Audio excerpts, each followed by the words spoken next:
এটা সপোন আছিল তোমাৰ সৈতে একেলগে জীৱনটো পাৰ কৰাৰ। আৰু তুমিয়েতো দেখুৱাইছিলা সপোন দেখাৰ বাট। মই সেই বাটতে তোমাক পাই অজস্ৰ ভালপোৱা দিছিলোঁ। তুমিওতো দিছিলা মোৰ বুকুৰ ৰামধেনুৰ ৰং সানি অজস্ৰ প্ৰতিশ্ৰুতি। আজিও নুবুজিলোঁ তোমাৰ কবিতাৰ মাজত অকল ময়ে আছিলোঁ নে আন বহুতো আছিল। ভালপোৱাত সন্দেহ কৰিব নালাগে, ভালপোৱা মানে বিশ্বাস।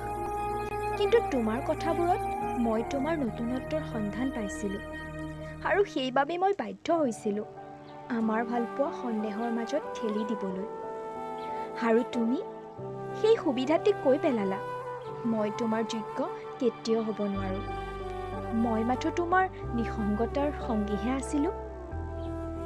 সেইবাবে আজিকালি প্ৰতিশ্ৰুতিবোৰ মোৰ বৰ ভয় লাগে। প্ৰায়বোৰ মানুহে যেতিয়া নতুনত্বৰ সন্ধান পায় তেতিয়া প্ৰতিশ্ৰুতিবোৰ ভাঙিবলৈ অলপো কুণ্ঠাবোধ নকৰে।